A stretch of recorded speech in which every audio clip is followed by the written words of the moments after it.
Welcome student. आज हम लोग कुछ नया स्टार्ट करने वाले हैं। मतलब आज हम लोग कॉम्प्लेक्स एनालिसिस पढ़ेंगे। क्या पढ़ेंगे? Complex analysis. ठीक है, क्या पढ़ने वाले हैं? कॉम्प्लेक्स एनालिसिस आज से शुरू करेंगे। ठीक है,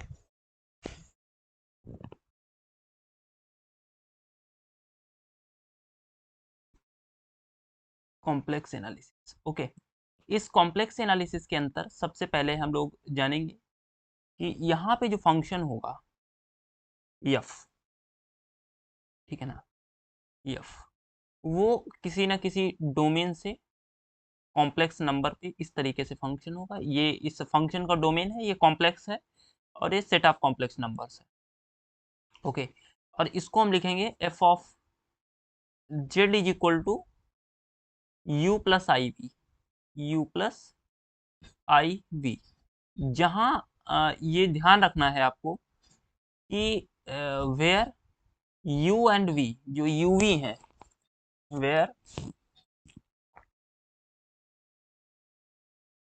you and V are real valued function. ये कैसे हैं? ये रियल वैल्यूड है। कैसे हैं ये? Real valued function. ठीक है, ये ध्यान। तो हम पढ़ने वाले हैं कि कोई फंक्शन एनालिटिक कब होगा। अभी जैसे कॉम्प्लेक्स फंक्शन है, इसको डिफरेंशिएबल किसी पॉइंट, डिफरेंशियबिलिटी एक पॉइंट वाइज प्रॉपर्टी है, तो इस फंक्शन को हम डिफरेंशिएबल कब बोलेंगे ये भी देख लेते हैं। पहले इसी को पढ़ लेते हैं, differentiable function.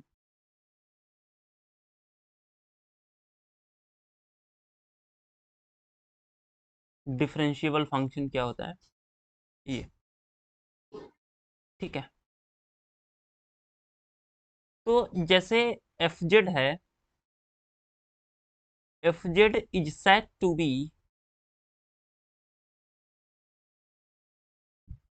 F Z is set to B,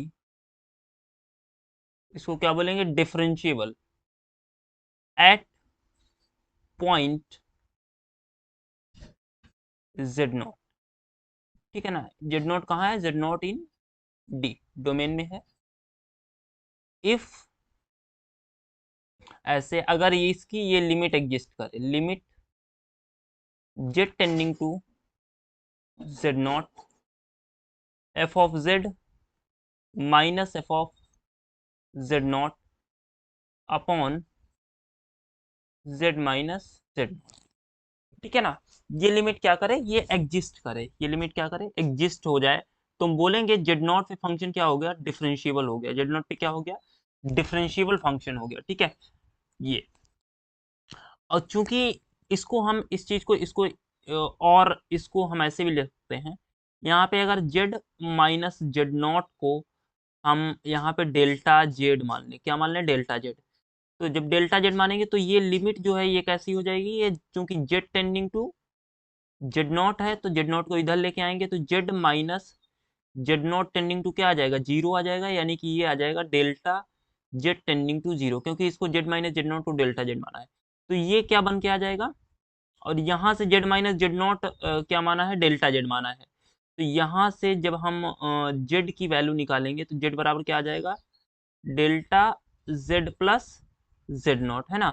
ये वैल्यू उठा के इसमें रखिए तो ये हमारा बन के आ जाएगा, ये बन के आ जाएगा लिमिट, ये Z tending to Z naught है, ये बदल जाएगा delta Z tending to zero, and F of delta Z plus Z naught, F of delta Z plus Z naught, ये डेल्टा जेड है, एफ प्लस एफ जो है delta Z plus Z naught minus F of Z naught upon delta Z, है ना।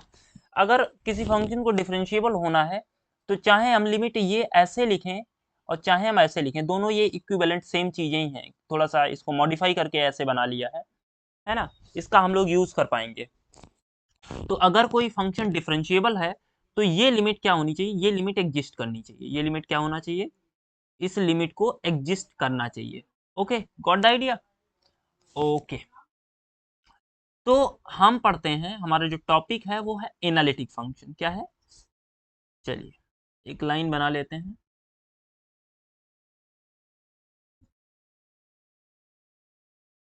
यहाँ पे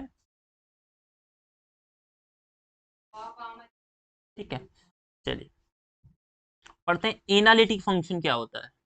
what is analytic function? Okay, analytic function क्या होता है? एक फंक्शन है F from domain D to C is said to be analytic, is said to be analytic, analytic at z not.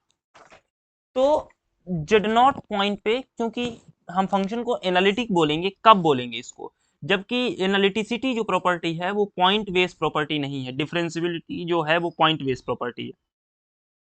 जब हम किसी फंक्शन की डिफरेंशियबिलिटी चेक करते हैं तो वो किसी पॉइंट पे चेक करते हैं, लेकिन यहाँ पे एनालिटिसिटी हम भी पॉइंट पे ही बात कर रहे हैं।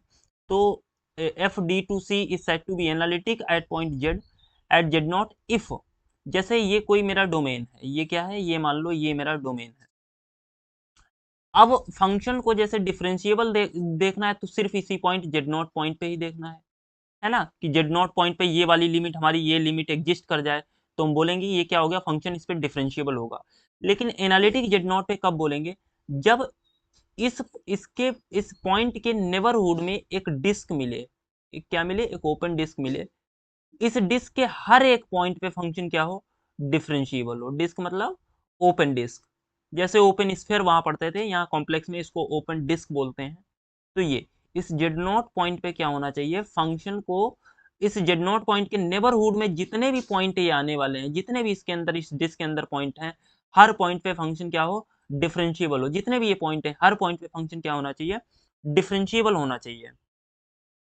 If Z not said to be analytic at Z naught if there exists an open disk, there exists an open disk, ठीक है ना, there exists an open disk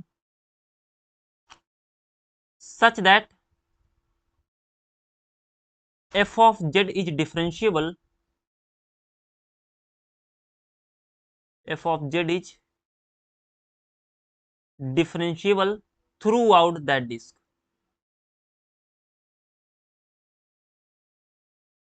throughout that disk मतलब पूरे डिस्क पे ये डिफरेंशिएबल हो, है ना। डिस्क के हर एक पॉइंट पे फंक्शन क्या होना चाहिए, डिफरेंशिएबल होना चाहिए।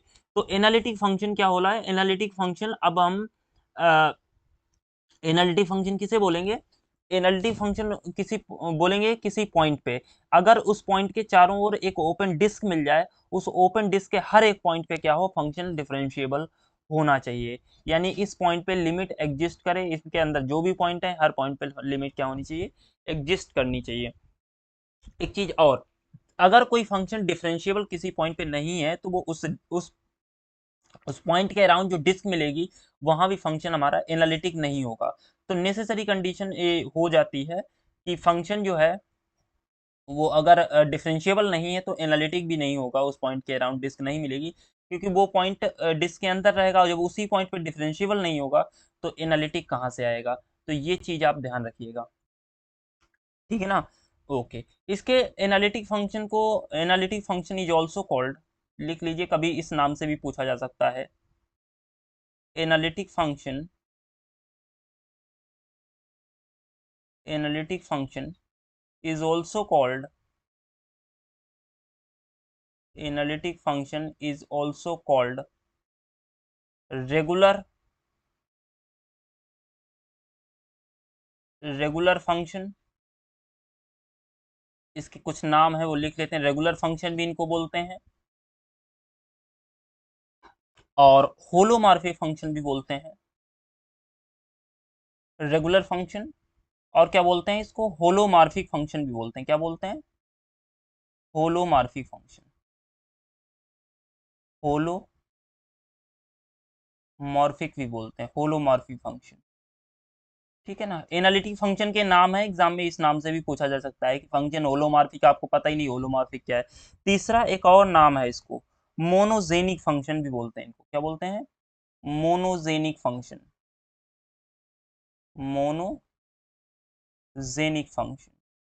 ठीक है ना, तो ये जो है ये एनालिटिक फंक्शन के ही नाम है, चाहे आप रेगुलर फंक्शन बोलिए, होलोमॉर्फी फंक्शन बोलिए, या मोनोजेनिक फंक्शन बोलिए, ये क्या है, ये सब के सब एनालिटिक फंक्शन के ही क्या है, एक तरीके से नेम है। ओके, चलिए अब आगे पढ़ते हैं कि इंटायर फंक्शन क्या होता है। एक और डेफिनेशन हम यहाँ पे लेके आते हैं, entire function.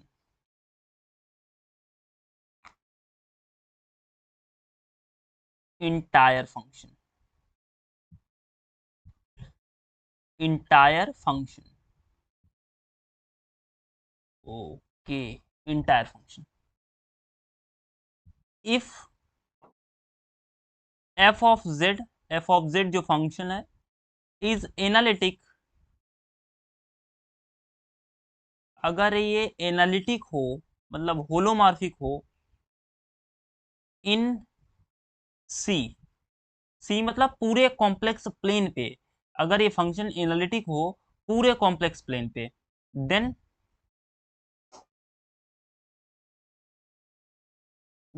F of Z is called entire function. पूरे इंटायर प्लेन पे अगर ये एनालिटिक है ना, तो उसको हम लोग बोलते हैं ये फंक्शन कैसा है, ये इंटायर फंक्शन हो गया। अगर कोई फंक्शन पूरे कॉम्प्लेक्स प्लेन पे एनालिटिक है तो उस फंक्शन को हम लोग क्या बोलते हैं, ये फंक्शन जो है, ये फंक्शन हमारा इंटायर फंक्शन है। अगर कोई फंक्शन पूरे कॉम्प्लेक्स प्लेन पे एनालिटिक है तो उसको बोलते हैं ये फंक्शन क्या है मेरा, ये इंटायर फंक्शन है। ओके, चलिए अब क्वेश्चन आता है नेसेसरी कंडीशन है फंक्शन टू बी एनालिटिक। अगर कोई फंक्शन एनालिटिक है तो उसकी नेसेसरी कंडीशन क्या होगी, वो हम लोग डिस्कस करने वाले हैं। ओके, चलिए इसके लिए स्लाइड चेंज कर लेते हैं।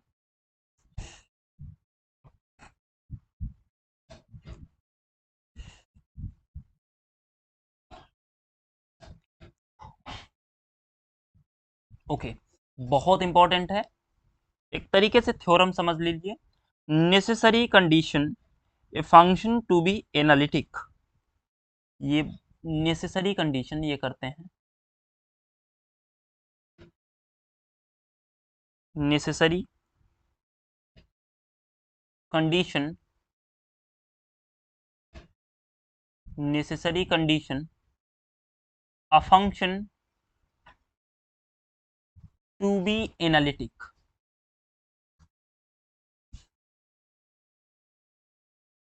Necessary condition a function to be analytic, ठीक है ना, पिछली बार एग्जाम में पूछा गया था,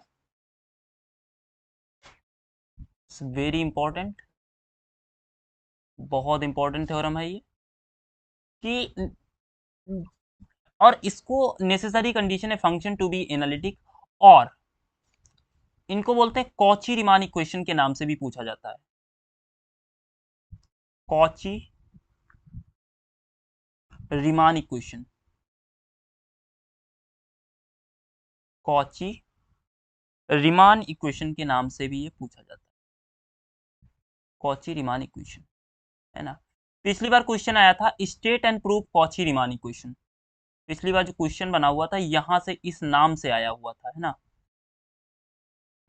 state and proof Cauchy Riemann equation इस नाम से आया हुआ था। ओके, तो एक फंक्शन एनालिटिक होगा, उसकी नेसेसरी कंडीशन क्या होगी, उसकी नेसेसरी कंडीशन क्या होगी, है ना, मतलब हम लोग को अगर वो कंडीशन फॉलो नहीं करेगा फंक्शन, दैट इज फंक्शन क्या है, जैसे मैंने मान लिया, इसको प्रूफ करते हैं, इसको प्रूफ करते हैं कि अगर कोई फंक्शन एफ जेड मेरा, लेट, पहले एक फंक्शन मानते हैं, let F of Z be analytic function, let f of z be a analytic function, और f of z कैसा होगा, f of z is equal to u plus I V, u plus I V, जहाँ u हमारा क्या है, function का real part है, v हमारा फंक्शन का इमेजिनरी पार्ट है, ठीक है ना, ये ध्यान रखना, v क्या है, फंक्शन का रियल पार्ट है, और जो सॉरी u जो है वो रियल पार्ट है, b मेरा इमेजिनरी पार्ट है। ओके, चलिए, तो यहां से एक चीज साफ साफ दिख रही है कि जैसे अगर हम यहां से एक चीज लिखते हैं कि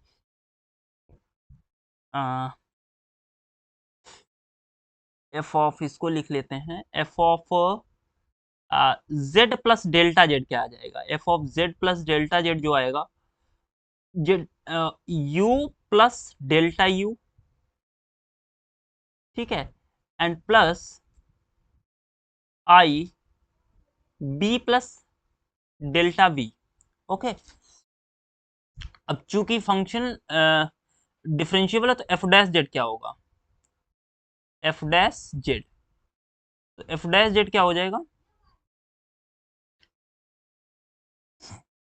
एफ डैश जेड बच्चा लिखते हैं तो एफ डैश जेड क्या आएगा, एफ डैश जेड आएगा F delta Z plus Z minus F of Z upon delta Z, और लिमिट, लिमिट यहां पे डेल्टा जेड टेंडिंग टू 0।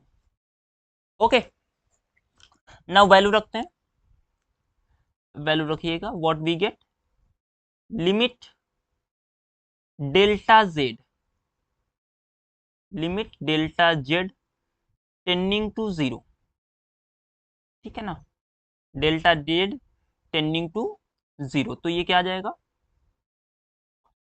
ये क्या है, ये है delta u plus you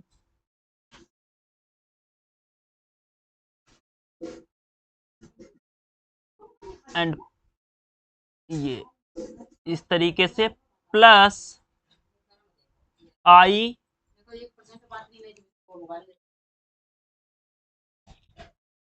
plus V plus delta V minus F of Z, minus F of Z means minus U plus I V upon delta Z, upon delta Z, delta Z क्या होगा, delta X plus I delta by. Okay, ये चूंकि ये ऐसा क्यों हमने लिखा हुआ है, क्योंकि जो z इज इक्वल टू है वो क्या है, वो मेरा x प्लस आई बाई है ना, तो डेल्टा z जो इंक्रीमेंट होगा वो क्या आ जाएगा, वो डेल्टा x प्लस आई डेल्टा बाई आ जाएगा। ओके, इस वजह से हमने इसको लिखा हुआ।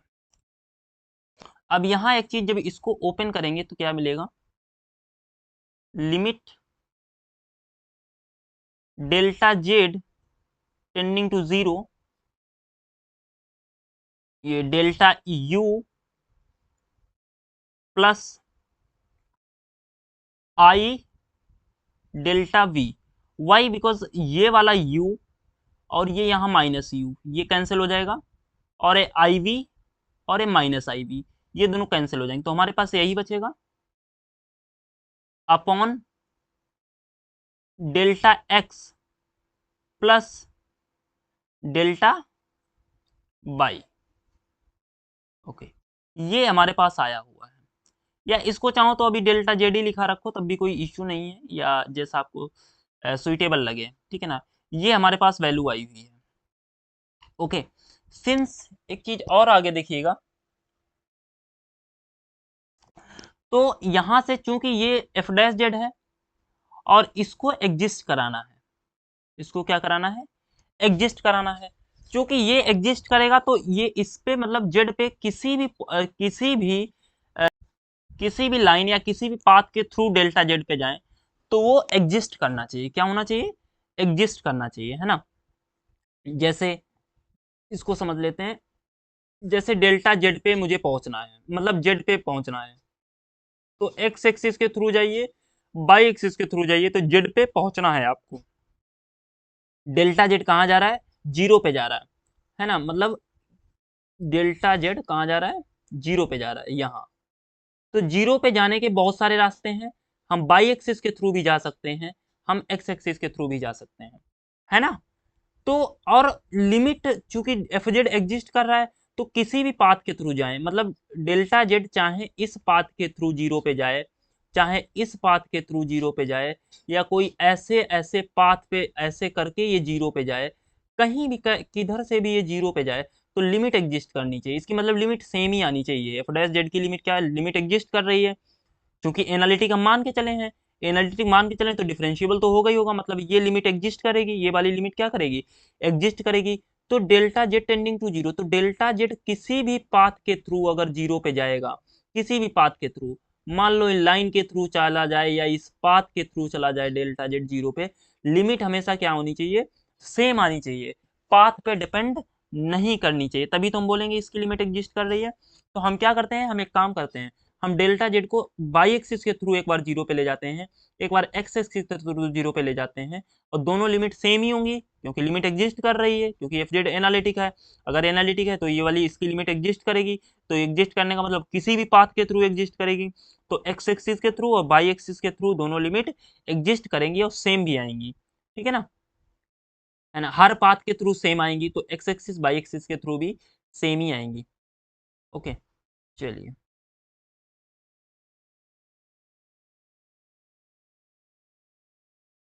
देखिएगा। नाउ along, या ऐसे बोले delta Z tending to zero along Y axis, along Y axis, जब डेल्टा जेड बाई एक्सिस के थ्रू कहाँ जा रहा है? जीरो पे जा रहा है, ठीक है ना, delta Z tending to zero along Y axis, क्योंकि बाई एक्सिस पे डेल्टा एक्स जीरो होता है, बाई एक्सिस पे क्या होता है? बाई एक्सिस पे डेल्टा एक्स जीरो होगा, क्योंकि एक्स में कोई चेंज होगा नहीं, एक्स जीरो होगा तो डेल्टा एक्स भी मेरा क्या हो जाएगा? जीरो हो जाएगा बाई एक्सिस पे।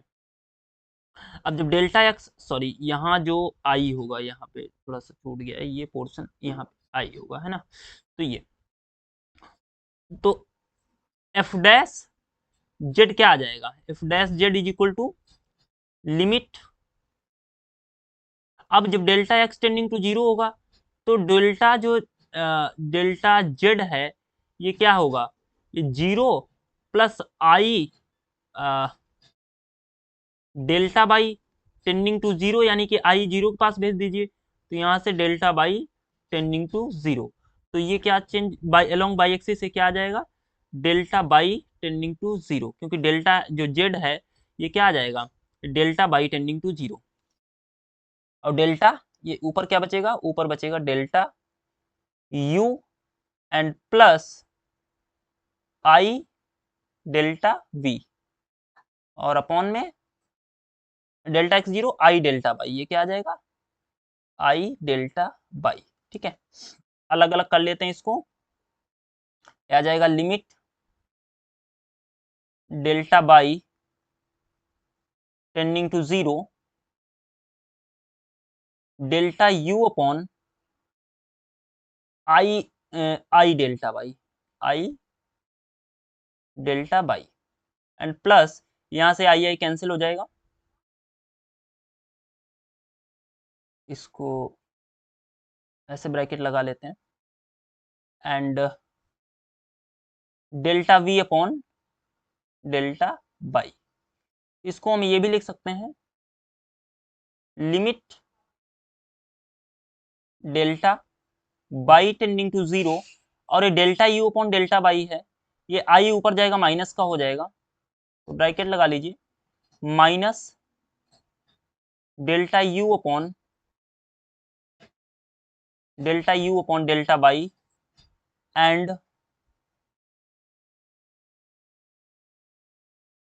प्लस, ओ सॉरी यहाँ माइनस आई भी होगा, minus i and plus delta v upon delta by. Okay, ये एफ डैश जेड का आएगा, ये एफ डैश जेड, ठीक है ना। F dash z. अब now similarly delta Z tending to zero along x axis, along x axis, ठीक है ना।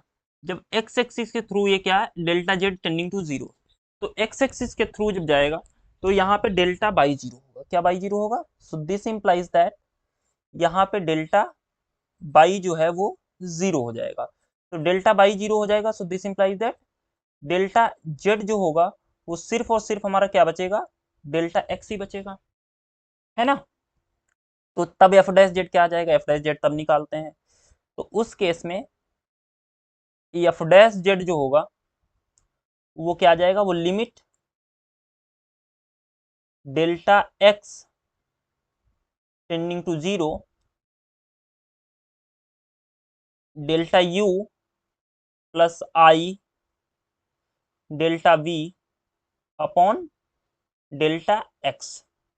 so this equal to limit delta x tending to zero delta u upon delta x and plus I delta v upon delta x। Okay, since function analytic है तो differentiable तो होगा ही होगा। तो और लिमिट जो होगी वो डिफरेंशिएबल होगा, एग्जिस्ट भी करेगा। तो ये और ये दोनों क्या होंगे, सेम होंगे, है ना। क्योंकि किसी भी पाथ के थ्रू डेल्टा जेड जीरो पे जाएगा, एफ डैश ये लिमिट एग्जिस्ट करेगी और इक्वल होगी। तो जब हम एक्स एक्सिस के थ्रू गए तो हमारी ये वैल्यू आई, ये वाली, और बाई एक्सिस के थ्रू गए तो ये वैल्यू आई, एक्स एक्सिस के थ्रू गए तो ये वैल्यू आई। और ये दोनों वैल्यू सेम होंगी क्योंकि फंक्शन एनालिटिक है। हर पाथ के थ्रू होंगी तो इस पाथ के भी थ्रू क्या होंगी, सेम ही होंगी। Now so this implies that ये क्या आ जाएगा, limit delta by tending to zero minus i delta u upon delta y and plus delta v upon delta y is equal to limit delta x tending to zero delta u upon delta x and plus I delta v upon delta x। Okay, now ये जो है जब limit अंदर inter करेगी ये क्या आ जाएगा, minus i del u upon del y and plus del v upon del y equal to ये हो जाएगा del u upon del x and plus i del v upon del x। Now equating real and imaginary part, two complex number are equal if their real and imaginary part are equal। तो यहां से मिल जाएगा हमको del u upon del x del u upon del x is equal to del v upon del y and del v upon del x is equal to minus del u upon del y। ये जो है ये हमारे क्या है, ये Cauchy Riemann equation है। इनको सीआर इक्वेशन भी बोलते हैं। इनको क्या बोलते हैं, सीआर इक्वेशन। ओके, तो ये पिछली बार एग्जाम में पूछे गए थे। इनको शॉर्ट में लिखते हैं u x is equal to v y और v x is equal to minus u y. ठीक है, ये हमारे क्या है, सीआर इक्वेशंस हैं। ठीक है, ये लेक्चर यहीं पे स्टॉप करते हैं, बाकी हम लोग करेंगे नेक्स्ट लेक्चर में। ओके।